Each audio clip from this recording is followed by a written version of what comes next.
Mr. Silent Channel. Please don't skip the ads, at paki-like naman, share at subscribe mo na rin, salamat. Kabanata 1561 hanggang 1570.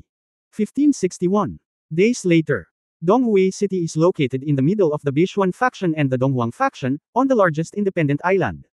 There has always been a situation where the two major factions are separated, and the mortals in the northern city and the southern city are protected by the monks of the two factions.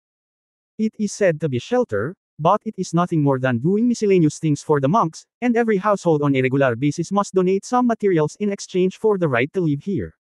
However, the mortals in the ancient fairy world have long been accustomed to this kind of life, and the master of the fairy family cannot afford to offend them, so they can only live with their heads down silently. In the past few days, Donghui City has been in a state of panic, because the Eastern Emperor sect and the Bichuan sect, the two great factions that were at peace with each other, had a fierce conflict because of a crazy cultivator named He Zuan. At first, it was the Eastern Emperor sect that he was suspected of killing Mingru, and he was witnessed to kill the elder withered vine. Of course, the Bichuan faction felt that the Eastern Emperor sect was bloody, and not to mention that the reason for the murder was not sufficient, it was impossible for He Zuan's cultivation base to do all this. In turn, the Northern Profound sect thought that it might be that the Eastern Emperor sect covets the ancient alien beast, the Frost Mist Ice Toad, and secretly killed the Wisht Heishu, and even took a bite.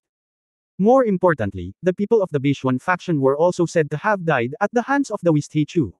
This made the Bichuan faction even more absurd. What reason did He Zuan have to kill his classmate? What's more, this Black Scorpion is still a self-reported portal, and it is suspected of being framed for the Bichuan faction. Each of the two sects felt that the other party was deliberately provocative, and neither was willing to accept the other. As a result, in the past few days, there have been more than a dozen cities, market towns, villages and other places, where the disciples of the two factions were stationed, and clashes occurred. What is even more, in the end, it was so brutal that so many people were going to die. Both factions were extremely shocked by the unscrupulousness of the other party. Since the establishment of the ancient 4A time, in the entire Donghui city, the wind was roaring, and the grass and trees were all soldiers. There is a large main road in the middle of Donghui city. As the dividing line between the two factions, no one dares to cross it easily. And just today, it seems that the monks from the Northern Profound sect and the Eastern Emperor sect have made some new discoveries. The elders and disciples of the two sects are gathering in the city one after another. There are rumors that it is the heads of the two factions who want to lead the high-level executives to discuss important matters together, and make a decision on the problem of the Daoist Heiwei. After all, the backbone of the battle has died too many, and if this goes on, the two factions will only have some old guys and young disciples with little cultivation. In a wine shop near the border, a group of disciples from the Eastern Emperor sect arrived early, drinking wine and talking about. I heard that the head of Yoxi is going to visit in person, with the head of the Northern Zuan sect's Master Loksha. When we meet, I don't know what it will be like after a while. Needless to say, our Eastern Emperor sect was killed by more than 300 monks. The elders have all sacrificed a dozen. The Northern Profound sect also killed almost so many people, they must not be able to bear it. Could it be that the two leaders will fight? I'm not sure, after all, the casualties are so heavy. If the fight continues like this, it would be better for the leader to come forward and fight directly. Speaking of which, who is this Daoist Heichuan? Shenlong sees the beginning but does not see the end. At one time he said he killed the people of our Eastern Emperor sect, at another time he said that he even killed the members of the Bichuan faction, and some people said that he actually died early, he was a fake. Who knows? Before I heard that he is a cultivator of Earth Core, although he is a disciple of Zenrin Loksha, he is not very good, but I didn't expect it to be a blockbuster this time, because he disappeared alone, and both of our sects have suffered a great loss this time. If it really is as rumored, Heichu is killing all over the place, how strong is this person? I am afraid that he must have the realm of heavenly spirit to be able to act so recklessly. If this person really kills so many people in secret, it must be hard to escape death. After all, if the ancestor of the long-lived realm is drawn out of the mountain, even if he is a rare fairy realm, he will be lost. Yes, it is reasonable to say that someone should not be so stupid, isn't this self-defeating? I am afraid this Heishu actually died a long time ago. Saying that the Wisht Heishu killed it is mostly just a rumor. A group of Eastern Emperor sect disciples kept chatting, and in a corner of the restaurant, A face, the man in black, who looked very ordinary, was quietly drinking wine and eating side dishes. This man, not someone else, was just Ye Fan, who came here in disguise and changed his appearance with a phantom face. Ye Fan heard the conversation of these people from the Eastern Emperor sect, and he couldn't help laughing for a while. He didn't expect that he had killed so many monks from both factions these days, and he was even regarded as a fictional character. But it's not surprising. After all, his motive for killing is completely incomprehensible to the monks of the two factions. They must not believe that someone would go to help those mortals and not hesitate to provoke two sects. For the past few days, Ye Fan has been wandering in places where there are many mortals, at the junction of the Beishuan and Donghuang factions. As soon as he found out that there were monks fighting and affected mortals, Ye Fan immediately shot and killed these monks. He also doesn't think he is a hero who punishes evil and eliminates evil. After all, he is killing people, so it is not noble. What's more, the cause of the fight between the two factions has something to do with him. If he hadn't killed He, or pretended to be He, the fight would not have started. Moreover, these monks did not want to be evil, they killed those mortals while fighting. It was purely habitual, not to regard mortals as the same kind. Leaf Fan also knows that it is impossible to really clean up all the monks in the ancient fairy world. What he can do is to clean up the ones he sees. It is his hands were already stained with blood, and he didn't care about getting more. At least, if hundreds of people die, it is enough to save tens of thousands of people. Since yesterday, Ye Fan found that the monks of both factions seemed to have restrained themselves and did not dare to fight in crowded places. This is good news. Ye Fan wandered all the way and found out that the two factions were going to meet in Donghui City to discuss important matters. This is what Ye Fan expected, because the cultivators at the bottom couldn't find out the strangeness of this matter, and those masters would definitely notice something, so Ye Fan has been waiting for this opportunity. Ye Fan's goal is not these monks who build foundations and form pills. From the very beginning, he planned to draw out all the masters of the Beishuan and Donghuang factions. Halfway through the drinking, Ye Fan looked at the sky outside. There was a lot of powerful real energy pressure, and he quickly approached Donghui City. Good guy. So many people came, that's right. Ye Fan muttered in his heart for a while. A wicked smile appeared on the corner of his mouth, dropped a few silver taels, stood up, walked out of the wine shop while no one was paying attention, and walked into an alley with no one. Kabanata 1562 ang aking ninuno ay matalino. 1562 noong isang tahimik na lugar sa dagat, isang malaking treasure ship ng Tianbao Commercial Bank ang tahimik na nakatambay. Sa itaas na palapag ng treasure ship, sa isang napakagandang gusali ng barko, mga kulot ng insenso. Ang Daoist Tianbao sa isang. Ang tunay na enerhiya sa paligid ng kanyang katawan ay parang isang nakakapasong araw na minsan ay nagliliyab at minsan ay nagtatagpo. Pagkaraan ng hindi malamang oras, binuksan ng Daoist Tianbao ang kanyang mga mata, kumislap ang isang sinag ng liwanag, ibinuko niya ang kanyang bibig, at biglang lumipad ang isang gintong liwanag, tulad ng isang lumilipad na espada. Bang! Direktang tinusok ang isang inukit na pinto at bintanang tanso sa harapan. Matapos dumura itong gininto ang liwanag, nagpakawala ng mahabang buntong hininga si Tianbao, ngunit pagkatapos ay may bakas ng takot at galit sa kanyang mga mata. Napaka-emperor level na sword intent, ang sword intent ay maaaring napakatibay. Kinailangan ng aking ninuno ng maraming araw upang maalis ang lahat ng nalalabi sa katawan. Ang kahihiyan na ito, ang ninuno na ito ay kailangang bumalik ng 100 beses. Bulong ni Tianbao Daoist sa kanyang sarili, sinabi niya, pagkatapos lamang niyang bumalik sa kanyang tirahan mula sa Kodu City ay napagtanto niya na ang suntok na ikinamatay ni Ye Fan sa kanya, si Don Chenxing, ay higit na nakakatakot kaysa sa natuklasan niya sa simula. Ito. Ang halos liquefied na sword intent na enerhiya ay talagang mas malakas kaysa sa true Yuan force ng kanyang immortal realm, kaya mahirap para sa kanya na mabilis na alisin ang sword intent na natitira sa kanyang katawan. At saka, kung siya ay medyo pabaya, ang tibak na ito ay makakasira ng kanyang mga panloob na organo at dugo, bagaman hindi siya mamamatay, ngunit ang ganitong uri ng sakit ay nagpapahirap sa kanya. Sa mga nakaraang araw, matapos makumpirma na ganap na siyang gumaling, kinuha ng Daoist na si Tianbao ang isang bato ng komunikasyon at nagpadala ng tagubilin. Hindi nagtagal, nakita ko ang isang matandang lalaki, nakayuko ang kanyang ulo, magalang na pumasok sa gusali ng barko. Kung ikaw, naroon si Fan, tiyak na makikilala niya na ito ang matandang lalaki na na-auction sa entablado sa Zinlong Pavilion noong araw na iyon. Kilalanin ang mga ninuno, lumuhad ang matanda at yumuko. Nang itinaas ni Tianbao ang kanyang kamay, isang puwersa ang nagpaangat sa matanda, at matalas na nagtanong, "Matandang Chen, nitong mga nakaraang araw, ang ninuno na ito ay umaatras, ano ang nangyayari sa Peking Lengxing Chen na iyon?" Matandang ninuno, ayon sa iyong mga tagubilin, bigyang pansin ng mabuti ng mga especially iya sa sinaunang daigdig. Mula noong araw na iyon, ang Peking Lengxing Chen ay umalis sa Hanlu City kasama si Nayan Rujiao, at hindi na bumalik. Hangguangman. 3 araw na ang nakalipas, bumalik si Nayan Rujiao sa Hangguangman ng mag-isa, at walang palatandaan ng peke. Ayon sa ulat ng especially iya sa Hangguangman, sinabi ni Nayan Rujiao na nakipag-away na si Lengxing Chen kay Ningfeng, at parehong namatay na walang bangkay. Sa nakalipas na 2 araw sa Hangguangman, tila binibigyang pugay nila ang pagkamatay ni Lengxing Chen. Hawak ni Nayan Rujiao ang espiritual na posisyon at pagluluksa. Dahil ba hindi alam ni Nayan Rujiao ang nasa loob na kwento, o sadyang hindi siya naglakas loob na banggitin ito? Paano kung nabanggit ko? Junior pa lang, hindi concern, at walang ebidensya. Kung mag-iimbestiga ang Hangguangman, natatakot ako na malamig ito sa peke.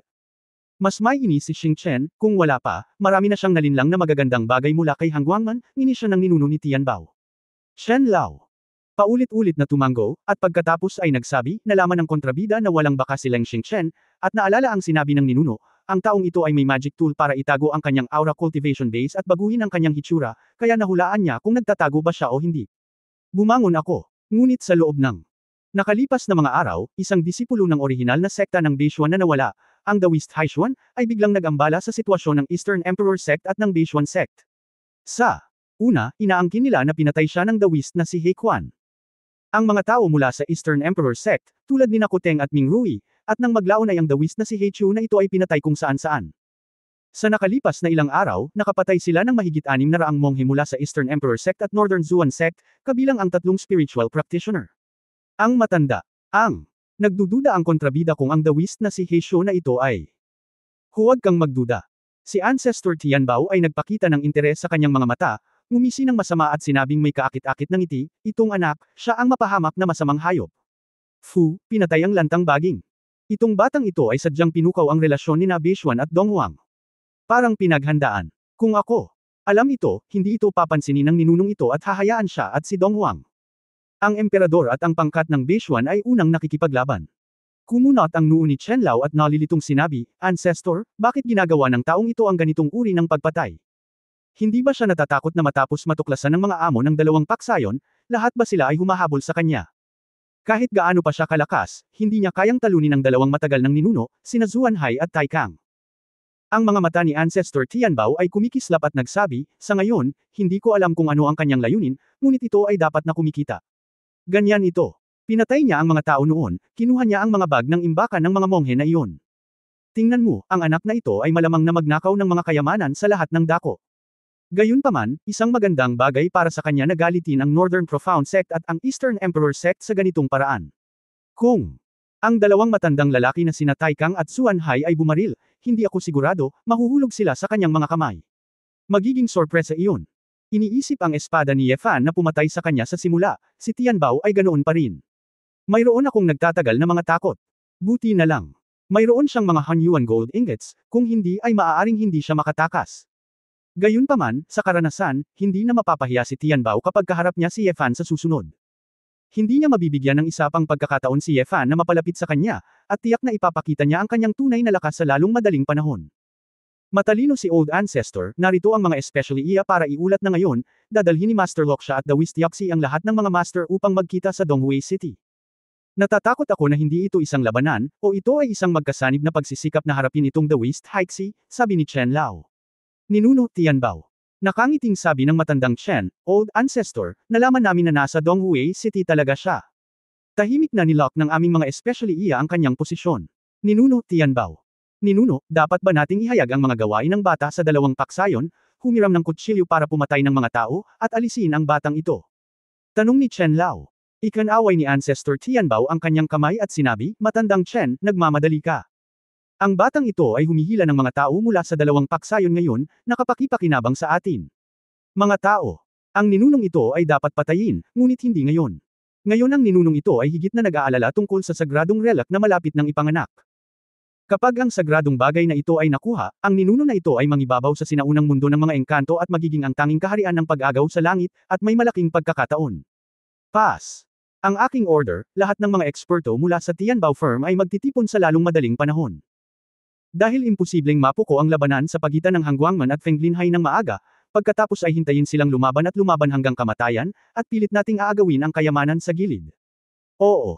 Pagkatapos kunin ni Chen Lao ang order, mabilis siyang umatras.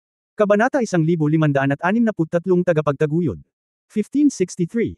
Sa kalangitan sa itaas ng lungsod ng Donghui, 12-dosenang mga figure ang nagmula sa langit. Ang ilan ay lumilipad na may mga espada, at ang ilan ay may hangin. Ang itim. Nakasuot ng Northern Profound Sect at ang Qing-clothed East Emperor Sect ay may natatanging mga kampo. Nang ang 40 o 50 nangungunang ekspertong ito mula sa magkabilang paksayon ay nagtipon-tipon sa gitna ng naturang kalye ng lungsod, ang buong lungsod ng Donghui ay tila nahuli sa isang matinding pamimilit. Ang mga mortal. Matagal nang nagkahiwa-hiwalay ng nagmamadali, nagtatago sa kanilang mga bahay at nangangahas na huwag lumabas. At ang mga may mababang cultivation base at maluwag na magsasaka ay hindi nang ahas na lumapit sa gitnang lugar na ito at nanood mula sa malayo. Ang mga alagad na may gulugod ng dalawang paksayon. Pinamunuan ng mga ulo ng dalawang paksayon ang mga matatanda, na nakabitin sa hangin ng hindi nahuhulog sa lupa, direktang humarap sa dalawang panig, na tila lumulutang sa hangin. Sa totoo lang, ang kakayahang kontrolin ang langit sa mahabang panahon ay isang kasanayan, at ang kakayahang tumayo ng matatag sa mahabang panahon ay isang pagpapakita ng isang master. Daan-daang mga alagad ng dalawang paksayon sa lupa. Dito, maligayang pagdating sa pinuno ng Loksha. Maligayang pagdating sa ulo ni Yoxi. Ang mga tinig ay masasabing sunod-sunod, at bago magsimula ang tunay na mataas na antas na dialogo, ang mga sumusunod na grupo ng mga disipulo ay naihambing na ang kanilang mga boses. Hanggang sa matapos magsisigawan ng isang buong minuto o higit pa, ang dalawang pinuno sa itaas ay nagunat ng kanilang mga kamay upang magsenyas, at ang mga disipulo sa ibaba ay sunod-sunod na umupo, nang ahas na huwag gumawa ng ingay. May marangal na amoy sa hangin. Pagkatapos ng lahat, napakaraming tao mula sa magkabilang paksayon ang namatay sa mga araw na ito. Nagkatinginan ang mga disipulo sa kabilang kalsada at naamoy nila ang matinding puot. Fellow Daoist Loksha, 300 taon na kitang hindi nakikita, at ganoon pa rin ang estilo mo. Pagkatapos ng mahabang katahimikan, unang nagsalita si Daoist Yoxi, ang pinuno ng Eastern Emperor Sect, bilang nakatatanda. Ang Daoist Yoxi ay may hitsura ng walang kamatayang hangin at mga buto ng crane. Bagamat may puting buhok sa ulo, namumula ang kanyang kutis, at parang nasa 50 taong gulang pa lamang siya. Ang ulo ni Yoxi ay ang taong nasa mataas na espiritu, hindi mas mababa kaysa sa kanyang nakaraan. Ang tunay na Loksha, na nakasuot ng jade crown, mukhang gwapo, at may mahabang itim na balbas, mukhang nasa edad 40, at nakangiting sumagot. Daoist Loksha, ang ating dalawang paksayon ay nagtitipon dito ngayon. Kung iisipin mo ang dahilan, hindi mo na kailangang sabihin pa. Sinabi ng Daoist na si Yoxi na may time na pananalita, gayunpaman, ang ating Eastern Emperor Sect ay kamakailang nakatuklas ng ilang mga problema. Yoxi Pam, baka ngayon lang namin natuklasan ang problemang binanggit sa pinto. Lumubog din ang mukha ni Real Loksha. Iniunat ng Daoist Yoxi ang kanyang kamay upang magsenyas, at ang Daoist na si Yusuo sa tabi niya ay humakbang pasulong at malakas na sinabi, sinusuri ng ilang matatanda ng ating Eastern Emperor Sect ang mga bangkay ng mga patay na disipulo. Nalaman nila na karamihan sa mga disipulong ito ay pinatay ni Yu Jianshu. Napatay din ang mga alagad ng iyong paksayon sa pandaraya na ito. Ibig sabihin, ang mamamatay tao ay ang parehong tao, na hindi tumutulong sa alinmang paksayon, ngunit sinasamantala ang contradiction sa pagitan ng aming dalawang paksayon upang samantalahin ang kaguluhang tubig at patayin ang aming dalawang paksayon. Tumango si Master Loksha at sinabi, natuklasan din ng aking mga elder na karamihan sa mga namatay na disipulo ay hindi nasugatan ng mahika ng Eastern Emperor Sect. At ang pamamaraan ng taong ito ay hindi sa ating sekta ng Beishuan. Natatanging kasanayan. Kaya, natatakot ako na ang itim na alakdan na ito ay hindi ko alagad. Kahit na talagang Black Scorpion siya sa akin, naging traidor na ng sekta ko ang ginawa niya. Kapag nalaman niya, hindi niya ito kukonsintihin. Napakahusay, dahil ang Beishuan faction ay nag-iisip din, kung gayon maaari nating gawing Jade ang laban pansamantala, alamin muna ang mamamatay tao, at pagkatapos ay makarating sa ilalim nito. Sabi ni Daoist Yoxi na may pagtatampo. Ang ibig sabihin, ang tunay na tao na si Loksha ay tumango rin ng time, na may panghihinayang ekspresyon sa kanyang mukha. Sa pagkakataong ito, ang aming dalawang paksayon ay masyadong mapusok at nahulog sa mga panlilinlang ng taong ito. Kung noong mas kalmado pa tayo noon, hindi na natin hinintay na mamatay ang napakaraming disipulo at mapinsala ang tatlong matatandang nawala ng espiritual na paglilinang upang matuklasan ang mga problemang ito. Ang mga sumusunod na grupo ng mga disipulo ay nakinig, lahat ay kumakaluskos. Hindi ko inaasahan na nagtagpo ang mga pinuno ng dalawang paksayon at hindi nag-away. Sa halip, gusto nilang arestuhin at patayin ang Daoist. Heilong. Sa isang grupo ng mga maluwag na magsasaka, ang isang figure na nakasuot ng itim na balabal ay tila medyo naguguluhan. Nagmamadali siyang tumalikod, at lumipad si Yu Jian. Ito. Ang eksena ay natural na napakakapansin-pansin, dahil sa ganitong uri ng malaking eksena, karamihan sa mga magsasaka ay gustong manood hanggat maaari. Sinong magmamadaling umalis? Kaagad, isang grupo ng mga masters tulad ni Daos Tioxi at Master Loksha ang agad na natuklasan na may mali. Umalis ang taong iyon. Ang tunay na figure ng Loksha ay naging arko ng kidlat, at lumipad ng daan-daang metro palayo sa isang iglap. Zishao Xuanlei. Nakita kong nasalo niya ang isang lilang thunderbolt sa kanyang kamay at itinapon iyon patungo sa anino. Bang! Ito ay parang kulog sa langit. Sa sandaling lumipad ang Zishao Xuanlei na ito, naging purple grid ito, na sumasakop sa buong itim na anino. Pagkatapos ng lahat, ito ang pinuno ng Beishuan School of Heavenly Spiritual Cultivation, at ang kanyang lakas ay hindi madali. Nakikita iyon. Ang bilis ng paglipad niya ay hindi kasing bilis ng kidlat, ang itim na anino ay mabilis na umikot sa ere, naglabas ng espada, at umindayog ng gintong espadang layunin sa hangin. Bang! Sina Jianyi at Zishao Xuanlei ay nagbanggaan, nasira ang power grid. At sa pagkakataong ito, hayaan ding makita ng totoong tao si Loksha ang mukha ng taong iyon. Hey Zuan! Ikaw talaga! Sigaw ni Xinjian Loksha, ang kanyang mga mata ay puno ng galit, syempre nakilala niya ang kanyang disipulo. Malamig na bamantong hininga ang Daoist na si He Chuan, na may mabangis na tingin sa kanyang mukha, hindi siya nagabalang magsalita, tumalikod siya at nagpatuloy sa pagtakbo. Nie Barrier, saan ka pupunta? Nagmamadaling hinabol siya ni Zenrin Loksha. Lahat. Laking gulat nila nang marinig nila na ang anino ay si He Yu. Hindi nila inaasahan na ang taong ito ay napakatapang at naglakas loob na mag-eavesdrop sa mga usapan ng dalawang panig sa Donghui City.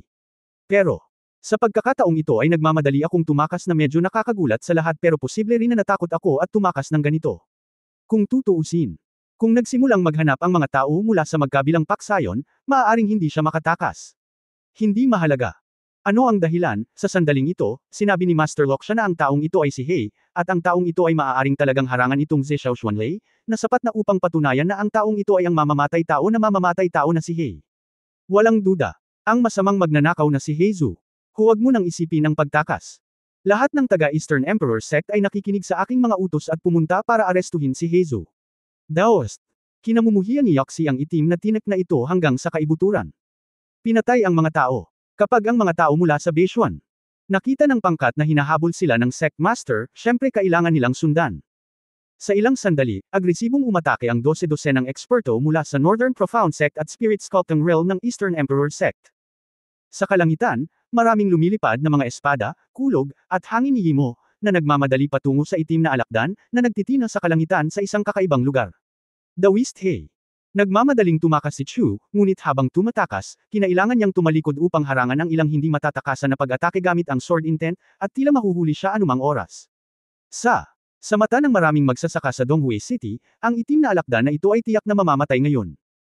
Nang makita ang panganib at ang posibilidad na masugitan anumang oras, biglang tumalikod ang Daoist na si He Chu at sumigaw sa gulat, naglakas loob kang saktan ako. Hindi ka ba natatakot na masaktan ang ninuno ni Tianbao? Sa oras na ito, lahat ng mga monghe lahat sila ay natigilan, tumigil sa pag-atake isa-isa, nakasimangot at nagkatinginan. Ancestor Tianbao. Sinabi ng Daoist Yoxi na may kakaibang mga mata, Hey Zuan, ano ang ibig mong sabihin? Sa tingin mo ba kung wala akong bakang, maglalakas loob akong pumatay ng tao?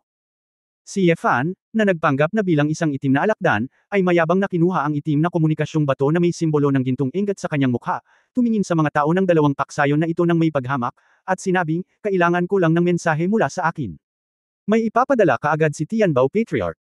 Nang makita ang bato ng komunikasyon, ang mga magsasaka ng dalawang paksayon ay itinuwid ang kanilang mga mata, at ang kanilang mga ekspresyon ay partikular na mabigat. Ang Master Loksha. Kabanata 1564, Paghabol sa libo-libong milya.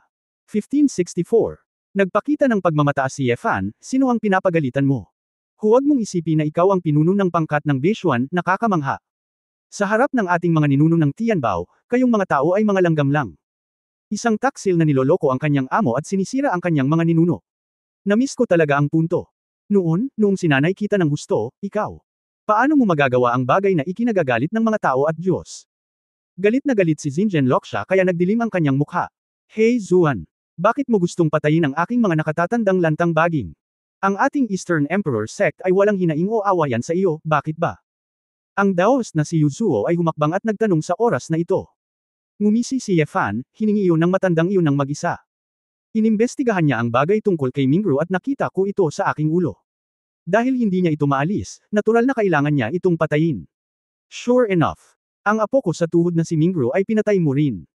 Nag-aapoy sa galit si Yoxi Daost. Si Yefan ay mukhang walang malasakit, kung ano man ang iniisip mo. Sa madaling salita, sino man ang maglakas loob na hamarang sa aking daraanan, huwag mo akong sisihin sa pagsasabi sa ninuno ng Tianbao. Lahat ng ginawa ko ay ang ninuno mismo ang gumawa. Sinamantala ni Yefan ang kawalang ingat ng grupo, inikot ang kanyang ulo, at tumakas muli gamit ang kanyang espada. Nang makitang tatakbo na siya, mabilis na hinabol siya ng 12-12 ng mga magsasaka, ngunit hindi sila naglakas loob na basta-basta na lamang bumaril tulad ng ginawa nila kanina. Ang prestihiyo ng mga ninuno ng Tianbao ay sikat pa rin sa sinaunang daigdig ng mga diwata. Bagamat siya ang pinakahuling nakamit ang immortal na kaharian, ngunit dahil sa mga sagradong bagay, ang iba pang apat na ninuno ng immortalidad na kaharian ay walang magawa sa kanya.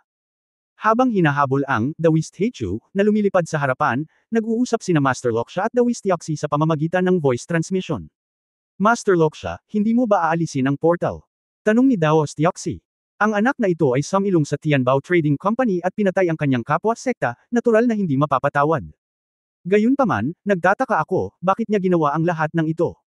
Ang nakuha ng pangkat ng Beishuan, tiyak na hindi kasing dami ng nakuha ni Tianbao. As far as his ability are concerned, mukhang hindi siya tinuruan ng Beishuan faction. Ang Daoist Yuzua ay sumabad sa oras na ito at nag-alinlangan. Ang dalawang ulo, sa tingin ko ay kakaiba itong Heizo. Paulit-ulit niyang sinasabi na siya ay nasasakupan ng ninuno ng Tianbao, ngunit kung ang ninuno ni Tianbao ay humiling sa kanya na gawin ito, paano posible na sabihin ang katotohanan ng basta-basta? Bukod dito, kumuha lang siya ng communication stone mula sa Tianbao Trading Company, at maaaring hindi talaga ito ibinigay sa kanya ng mga ninuno ng Tianbao.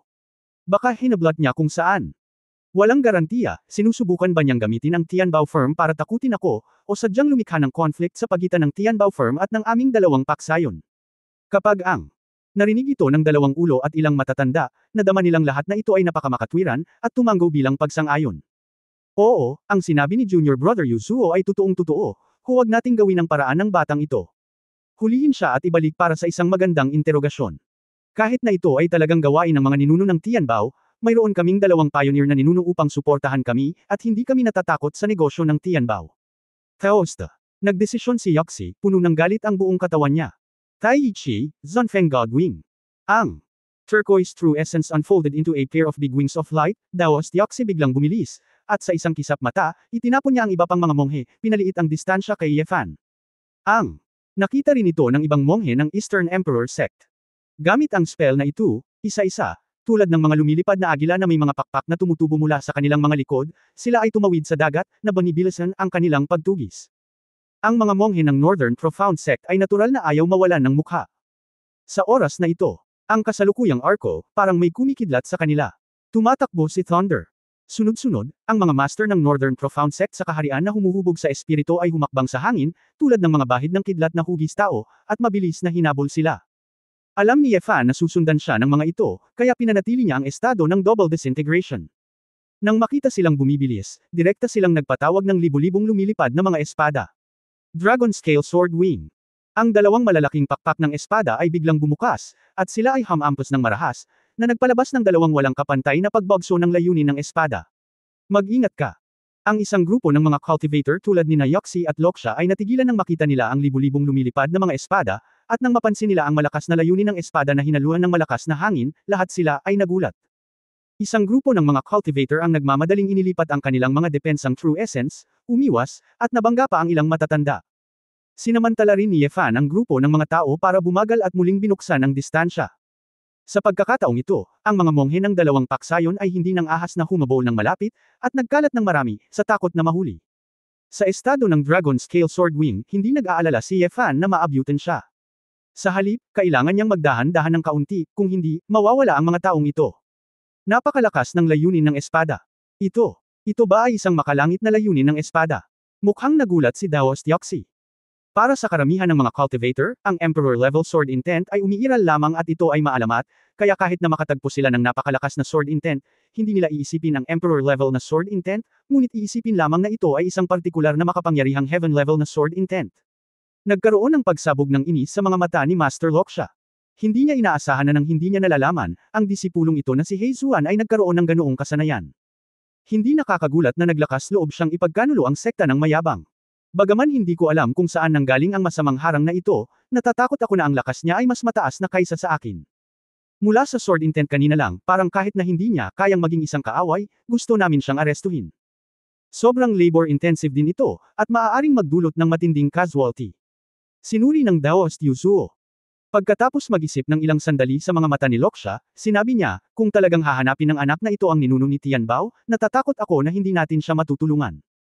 Mas mainam na mag-follow up ngayon at makipag-ugnayan sa mga nagtatag ng ating dalawang paksayon, darating ang mga ninuno. Lutisin ang mahalagang bagay na ito. Pagkatapos ng lahat, ang anak na ito ay pumatay ng napakaraming disipulo, at maaaring may kaugnayan ito sa Tianbao Daoist, na isang pangunahing bagay na may kaugnayan sa kaligtasan ng sekta, at kailangang iulat sa mga ninuno. Medyo natakot din ang Daoist na si Yoxi sa kapangyarihan ng sword intent ngayon, kaya pumayag siya, okay. Pagkatapos ay magpapadala kami kaagad ng mensahe sa ninuno. Sabihin ang lahat ng sitwasyon sa mga ninuno sa tarangkahan ng bundok. Ibinaba ni Yefan ang kanyang mga pakpak sa kanyang harapan at tumingin pabalik sa 12 ng monghe na malapit na sumusunod sa kanyang likuran. Pakiramdam niya kumukulo, kinakabahan at exciting ang dugo sa katawan niya. Dapat sabihin na ito ay isang mapanganib na plano, ngunit para sa maraming bagay, upang makuha ang pinakamahusay na mga resulta, kailangan mong kumuha ng ilang mga panganib. Ang kanyang layunin ay napakalinaw, alinman sa sakupin ang sagradong bagay sa kanyang sarili, at gamitin ang sagradong bagay upang tulungan siyang umunlad sa isang mas mataas na antas. Sa sandaling makondense niya ang Sword Intent Golden Core, hindi na magiging kalaban ang immortal na kaharian. Kung ito man ay para sa ibabaw ng mundo laban sa Dharma King o laban sa sinaunang mundo ng engkanto, kailangan niyang pagbutihin ang kanyang lakas sa lalong madaling panahon. Ang susunod na pinakamagandang bagay ay huwag hayaang makuha ito ng sinumang ninuno ng mahabang buhay na kaharian, dahil malamang na hayaan ng sagradong bagay ang isang ninuno ng mahabang buhay na kaharian na makapasok sa kaharian ng Duo Tian. Ang mahabang buhay na kaharian ay nagbigay na kay Yefan ng maraming sakit ng ulo. Kung siya ay nasa larangan ng pagnanakaw ng langit, hindi niya alam kung ano ang gagawin. Hindi niya maasahan na ang sinaunang immortal na kaharian ng mga espiritu ay hindi kailanman makakatuklas ng sibilisasyon sa ibabaw. Sa makatuwid, dapat hayaan ni Yefan ang bawat ninuno ng mahabang buhay na kaharian na sumali sa labanang ito. Kung hindi, kung ang sinumang ninuno ng mahabang buhay na kaharian ay umupo sa gilid, ito ay magiging isang hindi matatag na kadahilanan. Sa pamamagitan lamang ng maagang paggawa ng lugaw, siya, isang mahinang tao, ay magagamit ang tanging kalamangan ni Huan Yan upang manalo sa kislap na iyon ng pag-asa. Kabanata 1565 sumali sa saya. Noong 1565, isang palabas ang lumitaw sa kalangitan sa itaas ng sinaunang daigdig ng engkanto. Ang mga mortal at monghe sa ilang naturally, hindi talaga dadalhin ni Fan ang mga master ng dalawang paksayon na ito sa Tianbao firm, dahil hindi lang nito ibubunyag ang kanyang mga sekreto, kundi ilalagay din ang kanyang sarili sa isang malalim na krisis. At saka, hindi alam ni Yefan kung nasaan ang Daoist Tianbao. Ang kanyang layunin ay Hangzhou Island, kung saan lilito ang sagradong relic sa pagkakataong ito. Naniniwala si Yefan na nasaan man ang Daoist Tianbao, tiyak na hindi siya masyadong malayo sa Hangzhou Island. Ngunit nag-aalala rin si Yefan na kung magtatagal ito ng masyadong mahaba, hindi magiging posible para sa paksayon ng Beishuan at Donghuang na magkaroon ng mahabang buhay. Hahabulin siya ni Zhu, kaya hirap na hirap siyang makatakas. Sa makatuwid, nang pumasok si Yefan sa kalangitan sa ibabaw ng dagat sa pagitan ng Hangguangman at Fenglinhai, nagsimula siyang bumilis ng buong lakas. Siya ay hindi direktang lumipad sa Hangzhou Island, nakatumbas ng pagtapon ng sarili sa lambat. Pagkatapos ng lahat, maaaring mayroon ng dalawang ninuno, sina Qi Lian at Han Yu. Oo, suray-suray ang Fan sa isang direksyon. Bagamat hindi pa rin ito kalayuan sa Hangzhou Island, ito ay sa ibang direksyon. Ang mga cultivator ng dalawang paksayon na humahabol sa kanila lahat ay nakaramdam ng desperasyon nang makita nilang si Yefan ay nakakapagpabilis pa. Ito, paanong mapapabilis ang masamang harang na ito?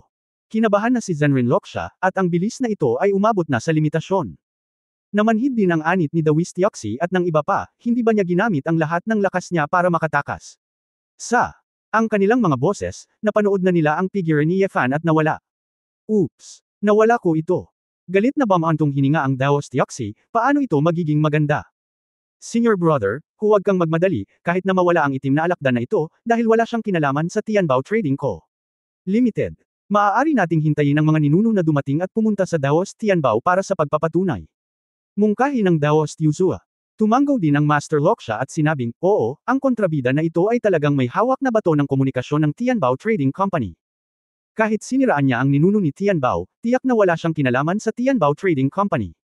Sa sandaling ito, dalawang salita ang nagmula sa hangin. Ang malakas na boses ay tila pinaghihiwalay ng 12 ng milya, at ito ay direktang ipinakilala sa kamalayan ng lahat. Matandang kaibigan na si Tai Kang. Hindi kita nakita sa loob ng libu-libong taon, at ang iyong paglilinang ay bumuti ng husto. Haha, matandang kaibigan na si Xuanhai, pareho ka talaga. Nang marinig ng dose-dosenang mga magsasaka ang boses na ito, agad nilang nalaman na ito ang nagtatag ng kanilang sariling pamilya. Dumating na ang mga ninuno, at nagmamadali silang yumuko at yumuko sa hangin upang batiin ang kanilang mga ninuno. Isang figure sa A. Parang, maligayang pagdating sa ninuno ng Xuanhai. Welcome sa ninuno ni Taikang. Si Xuanhai ng Beishuan School ay humigit kumulang 1.7 metro lamang ang taas, na may matalas at manipis na pisngi, at itim na buhok na nakasuklay ng mataas sa isang ban. Isang grupo ng maliliit na lalaki, hinahanap ang matandang lalaki na pumunta rito para linisin ang isang taksil, ngunit paano ang taksil na ito? Tanong ni Xuanhai na may ngiti sa kanyang mga mata. Oo, hindi ba't may mga magnanakaw na samilong sa Tianbao at sinakta ng mga alagad ng ating sekta? Paano ang mga tao? Halatang hindi nasisiyahan ng ninuno ni Taikang. Si Master Loksha at Daos Tioxi ay hindi mapakali, nagdala sila ng isang grupo ng mga matatanda at ikinulong ang kanilang mga kamay, ang disipulong ito ay walang kakayahan, hayaan ang batang iyon na tumakas, ang kanyang layunin sa espada ay napakalakas, at ang kanyang bilis ng paglipad ay napakabilis. Oh, dose-dose ng mga tao. Hinahabol ang isang maliit na lalaki, ngunit hayaan siyang makatakas. May kakayahan ba ang batang iyon, o lahat ba kayo ay tanga? Tanong ni Ancestor Xuanhai na may mapaglarong ekspresyon. Gago ang disipulong ito. Hindi ako nakasabay sa taksil, ngunit ang matandang ninuno, ang taong iyon ay may hawak na bato ng komunikasyon ng Tianbao Trading Company, at tiyak na may kinalaman siya sa Daos Tianbao. Nagmamadaling sabi ni Loksha. Nang tumahimik ang lahat at gustong marinig kung ano ang ibig sabihin ng dalawang ninuno, nalaman nilang parehong nakatingin sina Xuanhai at Taikang sa isa't isa ng may malalim na kahulugan. Kakaibang tahimik saglit ang kapaligiran bago ngumiti si Xuanhai, matandang kaibigan na si Taikang, matagal na kaming hindi nagkita, bakit hindi tayo maglakad-lakad ng magkasama? Bihira ang magkabilang paksayon na magsama-sama, pagkatapos ay hilingin kay Tianbao na linawin ito, at siya nga pala, maglakad-lakad sandali, sa lakas ng ikaw at ako, tiyak na walang matakasan ang mamamatay tao. Sa sandaling nakapagdesisyon ang dalawang ninuno, si Yoxi, Loksha at iba pang mga disipulo sa tabi nila ay natural na sumunod sa likuran. Sina Xuanhai at Taikang ay nag-uusap at nagtatawanan, at lumipad sa isang direksyon. Si Yoxi at iba pang sumunod sa likod. Ancestor Xuanhai, noong hinahabol namin ang traidor na iyon, pumunta siya sa ibang direksyon, maingat na sabi ni Master Loksha. Ancestor Xuanhai. Hindi man lang siya sinagot, binalik lang siya ng malamig na tingin. Ang totoong Loksha ay namutla sa takot, at pagkatapos ay biglang nagising. Ang direksyon ng dalawang ninuno ay ang direksyon ng Hanggayo Island. Ang pangunahing layunin ng dalawa. Ang mga ninuno ay hindi upang habulin ang taksil na si Heizuan, ngunit upang makita ang lugar kung saan lumitaw ang banal na relic. Yung iba. Sa simula, ang dalawang paksayon ay walang lakas ng loob na makipagkumpetensya para sa mga sagradong bagay dahil sa layo at ang kanilang mga lakas ay hindi kasing lakas ng Hangguangman at Fenglinhai. Ngunit ngayon, halos lahat ng mga master ng dalawang paksayon ay nagtipon malapit sa Hanggayo Island, at ang mga ninuno ng dalawang paksayon ay nagsama-sama rin. Sa pagkakataong ito, tila may pagkakataon, at lohikal na pansamantalang makipag-alyansa, pumunta doon upang malaman. Ang Eastern Emperor Sect at ang Northern Profound Sect lamang iyon ay magiging ganap na naiiba. Higit pa rito, ang sagradong bagay ay hindi pa lumilitaw, at walang nakakaalam kung ano ito. Kung ang sagradong bagay na lumilitaw ay hindi isang piraso, o maaari lamang pakanabangan ng isang tao, kung gayon. Kung hindi nila ito nakaligtaan, hindi ba't nakakaawa? Sa huling pagsusuri. Kung tutuusin, hindi nila mapagkakatiwalaan ang isa't isa, dagdag pa ang pagbuo nila ng isang alyansa, ang Hangguangman at Fenglinhai ay maaari ring bumuo ng isang alyansa, na talagang isang pag-aaksaya ng pagsisikap. Hindi tulad ngayon, biglang nagsama-sama ang dalawang paksayon at nagulat sila Hangguangman at Fenglinhai. Sa kabilang banda, Kamay, si Yefan, na nagtapon ng dalawang sekta, ay talagang hindi alam na muntik na siyang mahuli ng dalawang matagal ng ninuno. Gumawa lang siya ng magaspang na pagtatansya batay sa bilis ng pag-alis ni Daos Tianbao sa oras na iyon, at tumakbo siya palayo ng maramdaman niyang oras na para tumakbo. Sa sandaling ito walang pakialam si Fan, dahil nagpalit na naman siya ng damit at hitsura, at nakakita siya ng grupo ng mga maluwag na magsasaka na manunood ng kasiyahan malapit sa Hanggayo Island. Para sa maraming monghe na may mababang cultivation base o maliliit na sekta, bagaman hindi sila kwalipikadong makipagkumpetensya para sa mga sagradong bagay, laging posible na tingnan. May mga taong gustong sumali sa saya. Kung wala, tiyak na maglalaban sina Patriarch Hanyu at Patriarch Shilian. Kung gusto ng Daos na si Tianbao na makialam, maaaring makatagpo nila sina Taikang at Xuanhai na darating sa tamang oras. Inaasahan ito ni Yefan. Hindi ko talaga alam, anong klaseng sitwasyon ang mangyayari. Ang pag-asam ng gayong malaking kaguluhan, kahit si Yefan ay walang pakialam, kung ano ang magiging sagradong bagay na lilito. Kabanata 1566 na walang prinsipyo. 1566. Ang Hanggayo Island, na matatagpuan sa timog kanlurang tubig ng sinaunang daigdig ng Engkanto, ay nakuha ang pangalan nito dahil ang buong isla ay hugis kabilugan ng buwan, napapaligiran ng lawa, at karamihan sa mga halaman dito ay mga pulang uri ng puno. Sa sinaunang mundo ng Diwata, maraming isla at kakaunti ang populasyon. Ang mga maliliit na isla na may kakaunting mapagkukunan ay talagang hindi binibigyang pansin. Hanggang sa ilang buwan na ang nakalipas, ang lawa sa gitna ng islang ito ay unti-unting naging mayaman sa espiritual na enerhiya. Natuklasan ito ng mga Hangguangman at Fenglinhai monghe na dumaan at iniulat ito sa sarili nilang mga matatanda. Sa pamamagitan ng pagsisiyasat, ang mga matatanda ng parehong paksayon ay naniniwala na malamang na ang sinaunang sagradong relic ay malapit nang lumabas mula sa lawa, kaya mabilis nilang ipinadala ang kanilang sariling mga disipulo upang maingat na bantayan ang mga ito, at nagsimulang gumamit ng isang malaking bilang ng mga ligaw na bato upang bumuo ng isang hanay. Ang nauna. Sa sandaling ito sa Hanggayo Island, mayroong isang napakagandang siksik na kapaligiran sa lawa, tulad ng isang makulay at kakaibang mundo. Sa magkabilang gilid ng lawa, mayroong dalawang kampo, bawat isa ay may daan-daang sekta na nakatalaga doon. Sa isa, sa labas ng Hangguangman. Sa tabi ng bawat sa pamamagitan ng ang patuloy na pagsipsip ng cultivator ng espiritual na enerhiya, ang pagpapatakbo ng malamig na liwanag na sining, at ang tunay na yuwa na tumatawid sa icicle. Ang mga sinaunang panahong batong ito ay naglalabas ng daloy ng dalisay na enerhiya, na nagtitipon ayon sa batas ng mahika ng Kiman. Sa kabilang panig, ang mga monghe sa Fenglinhai ay nagpasiklab ng nagngangalit na apoy sa lugar at inilagay ang mga sinaunang panahong bato sa apoy. Daan-daang mga cultivator ang nag-udyok sa kakaibang kakayahan ni Fenglinhai, na ginagawang mga haligi ng liwanag na sumisikat ang apoy sa kalangitan, na kamangha-mangha. Isa. Si Yin at Yang, ang malakas na amoy ng pulbura, bago lumitaw ang mga banal na relikya, ang dalawang panig ay nagsimula na ng kompetisyon. Sa kanluran at silangan ng Hanggayo Island, ilang milya ang layo, may ilang nakakalat na maliliit na isla at bahura, daan-daang mga ito. Libu-libong maliliit na sekta, pamilya at walang ginagawang monghe ang nanunood mula sa malayo. Kapag ang mga monghe bagaman, ang mga monghe na ito ay hindi kwalipikado o malakas ang loob na magbahagi ng isang tasa ng sagradong pagkain, natural na gusto nilang manood ng isang pambihirang kaganapan. Kung makikita mong kumikilos ang ninuno ng mahabang buhay na kaharian, para sa maraming monghe, isa rin itong pagkakataon na magmasid at matuto, at malaman ang daan patungo sa langit. Para sa higit sa kalahati buwan, parami ng parami ang mga monghe na dumating upang hintayin ang pagsilang ng banal na relic. Natural, maraming talakayan. Ito ay nakakamangha. Nakakaramdam ako ng kaunting lamig mula sa ganoong kalayuan. Ito ay karapat-dapat na maging isang swordsman sect. Ito ay isang espiritu ng pagpatay sa isang malaking pormasayon. Pinag-uusapan mo ba ang Turkiyin at Blackwater Sword Formation ng Cold Light Sect, hehe? Kung gusto mong sabihin ko, bagamat ang pormasayon na ito ay lubhang nakamamatay, wala itong kakayahang makabawi, at hindi ito kasing husay ng Burning Sky Firelin Formation, sa Fenglinhai.